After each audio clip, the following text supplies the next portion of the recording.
বিসমিল্লাহির রহমানির রহিম। প্রিয় বন্ধুগণ, আপনাদের সুস্থ জীবন ও আন্তরিক ভালোবাসা জানিয়ে শুরু করছি আজকের আয়োজন। প্রিয় বন্ধুরা, আজ আপনাদের জন্য থাকছে মধ্যপ্রাচ্যের মুসলিম দেশগুলোর মধ্যে অন্যতম একটি দেশ ইরান। তাদের একতা, দেশপ্রেম, ভালোবাসা। আজকের শিরোনাম হলো ইরানের মানুষের দেশপ্রেম কতটুকু, কেন তারা দেশের জন্য জীবন দিতেও প্রস্তুত। ইতিহাস, যুদ্ধ ও আত্মত্যাগের এক বিষাদ এই প্রতিবেদন। প্রিয় বন্ধুরা, ইরানের মানুষের দেশপ্রেম শুধু রাজনৈতিক স্লোগানে সীমাবদ্ধ নয়, এটি তাদের ইতিহাস, সংস্কৃতি ও আত্মপরিচয়ের গভীরে প্রতীত। পারস্য সভ্যতার হাজার বছরের ঐতিহ্য তাদের জীবন জাতীয় গৌরব সৃষ্টি করেছে। তারা বিশ্বাস করে মাতৃভূমি রক্ষা করায় ইমানি ও মানবিক দায়িত্ব। 1979 সালের ইসলামী বিপ্লব সেই দেশপ্রেমকে নতুন রূপ দেয়। প্রিয় বন্ধুরা, ইমাম খোমেনির নেতৃত্বে লক্ষ লক্ষ মানুষ রাজপথে নেমেছিল দেশের স্বাধীনতা মর্যাদার জন্য।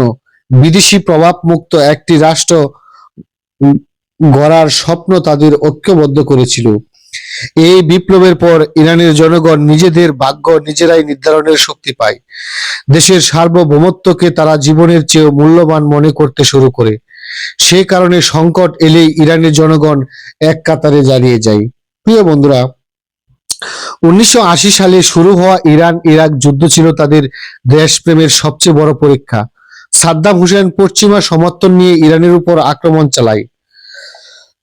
যুদ্ধটি টানা 8 বছর ধরে চলছিল, যা ইতিহাসে ভয়াবহ সংঘর্ষগুলোর একটি।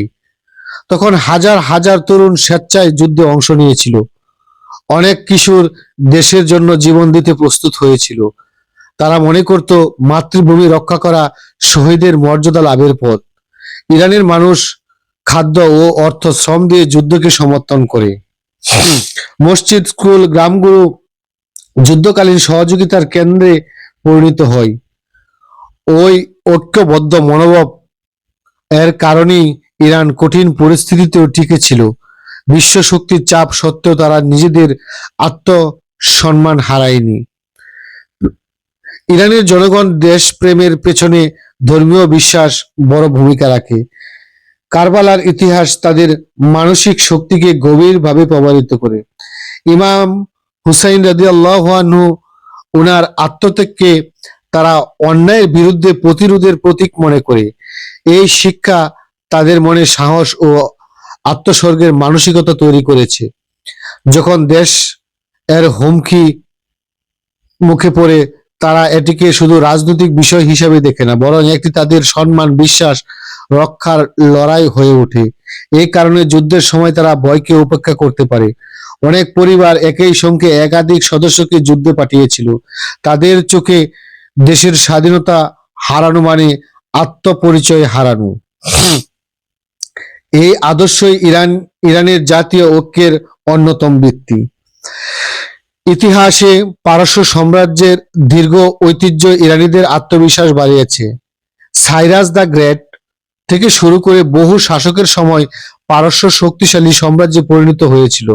তারা বিজ্ঞান, সাহিত্য, সামরিক শক্তিতে বিশ্বের সামনে নেতৃত্ব দিয়েছিল। এই গৌরবময় ইতিহাস আজও ইরানি জাতিদের চেতনাকে প্রভাবিত করে। তারা নিজেদের একটি প্রাচীন সম্মানিত জাতি হিসাবে দেখে, তাই বিদেশি আধিপত্যকে তারা সহজে মেনে নিতে চায় না।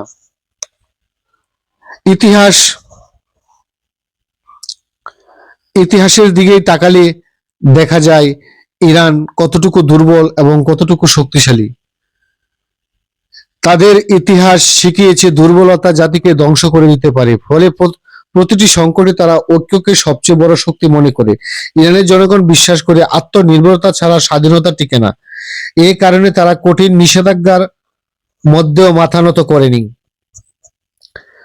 ইরানের বিরুদ্ধে বহু অর্থনৈতিক নিষেধাজ্ঞা আরোপ করা হলেও জনগণ ধৈর্য হারায়নি।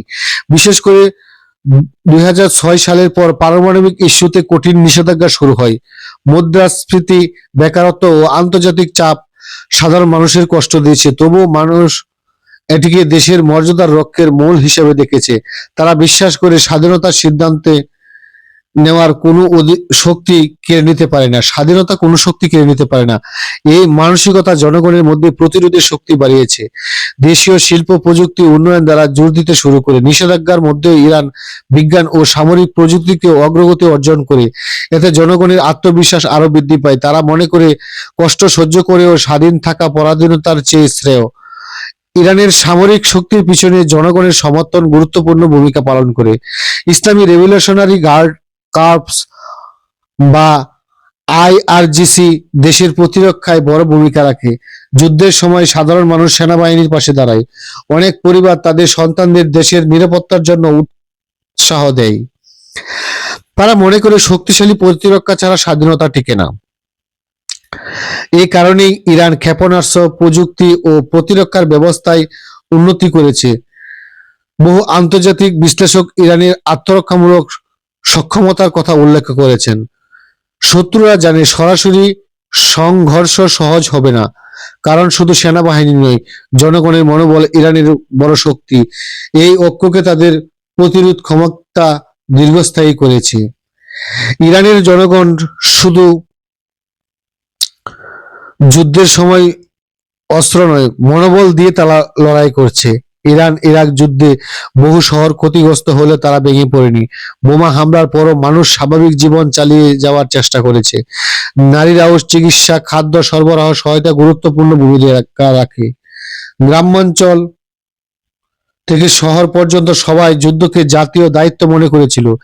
এই সমষ্টিগত অংশগ্রহণ ইরানের প্রতিরোধকে শক্তিশালী করে। বিশ্বের বহু গবেষক এই সামাজিক ঐক্যের উদাহরণ উল্লেখ করেছেন। তারা দেখেছেন কিভাবে একটি জাতি সংকটে আরো সংগঠিত হয়ে উঠতে পারে। এই মানসিক শক্তি ইরানকে দীর্ঘ সংঘর্ষে টিকিয়ে রেখেছিল। দেশপ্রেম কখনো অস্ত্রের চেয়ে শক্তিশালী হয়ে ওঠে। ইরানের শিক্ষা ও সংস্কৃতি ও দেশপ্রেমের বিষয়টি গুরুত্ব পায়। স্কুল, সাহিত্য, কবিতা, চলচ্চিত্র, আত্মত্যাগের গল্প তুলে ধরা হয়। শহীদদের স্মৃতি জাতীয়ভাবে সম্মানিত করা হয়। এর ফলে নতুন প্রজন্ম ছোটবেলা থেকে জাতীয় দায়িত্ব সম্পর্কে সচেতন হয়। তারা শিখে দেশের স্বাধীনতা সহজে অর্জিত হয়নি, বহু ত্যাগ ও সংগ্রামের মাধ্যমে বর্তমান ইরান গড়ে উঠেছে। এই ঐতিহাসিক স্থিতি তাদের মানসিকভাবে দৃঢ় করে। দেশপ্রেম তাদের কাছে শুধু আবেগ নয়, একটি আদর্শ। তাই সংকট এলেই তারা ব্যক্তির স্বার্থের চেয়ে জাতীয় স্বার্থকে অগ্রাধিকার দেয়। এই শিক্ষা ইরানের সামাজিক ঐক্যকে আরো শক্তিশালী করেছে। বিশ্ব রাজনীতিতেও ইরানকে ঘিরে বহু বিতর্ক সংঘাত রয়েছে, তবু ইরানের জনগণ নিজেদের অবস্থানকে জাতীয় নিরাপত্তার প্রশ্ন হিসাবে দেখে। তারা মনে করে বিদেশি চাপের কাছে নতি স্বীকার করলে ভবিষ্যৎ প্রজন্ম ক্ষতিগ্রস্ত হবে। এই ধারণা তাদের রাজনৈতিক মতভেদ সত্ত্বেও একত্রিত করে। অনেক সময় সরকারের সমালোচকরাও দেশের সার্বভৌমত্ব রক্ষায় একমত হয়। এটি প্রমাণ করে জাতীয় স্বার্থের প্রশ্নে ঐক্য তাদের বড় শক্তি। বিশ্বের বিভিন্ন সংঘাতে ইরান নিজেদের কৌশলগত অবস্থান ধরে রেখেছে, কারণ জনগণের একটি বড় অংশ আত্মনির্ভরতার নীতিকে সমর্থন করে। তারা বিশ্বাস করে শক্ত অবস্থান না নিলে জাতীয় মর্যাদা ক্ষতিগ্রস্ত হবে। এই বিশ্বাস তাদের দীর্ঘমেয়াদী প্রতিরোধের ক্ষমতা গড়ে তুলেছে। ইরানের মানুষের দেশপ্রেম বুঝতে হলে তাদের ইতিহাস, যুদ্ধ ও আত্মত্যাগ বুঝতে হবে। তারা শুধু সীমান্ত নয়, নিজের পরিচয় মর্যাদা রক্ষার জন্য লড়াই করেছে। 1979 সালের বিপ্লব থেকে শুরু করে 1988 সালের যুদ্ধ পর্যন্ত বহু ঘটনা তাদের ঐক্যকে দৃঢ় করেছে। নিষেধাজ্ঞা, আন্তর্জাতিক চাপ ও সামরিক হুমকির মাঝেও তারা টিকে আছে, কারণ তাদের বিশ্বাস একটি জাতির শক্তি তার ঐক্যে নিহিত। ইরান জনগণ বারবার প্রমাণ করেছে, সংকট তাদের আরো সংগঠিত করে। দেশপ্রেম তাদের কাছে শুধু আবেগের বিষয় নয়, অস্তিত্বের প্রশ্ন। এই মানসিক শক্তিকে অনেক বিশ্লেষক ইরানের সবচেয়ে বড় প্রতিরক্ষা বলে মনে করে। ইতিহাস সাক্ষী, ঐক্যবদ্ধ জাতিকে দুর্বল করা অত্যন্ত কঠিন। আর সেই কারণে ইরান আজও বিশ্বের রাজনীতিতে একটি গুরুত্বপূর্ণ শক্তি হিসাবে টিকে আছে। তাই ইরানের কাছ থেকে শিখতে হবে দেশপ্রেম কাকে বলে, কিভাবে দেশকে রক্ষা করতে হয়, কিভাবে দেশের জন্য নিজের জীবনকে বিলিয়ে দিতে হয়। আল্লাহ আমাদের বাংলাদেশকে এরকম জাতি হিসাবে কবুল ও মঞ্জুর করুন, আমিন। আসসালামু আলাইকুম ওয়া রাহমাতুল্লাহি ওয়া বারাকাতুহু।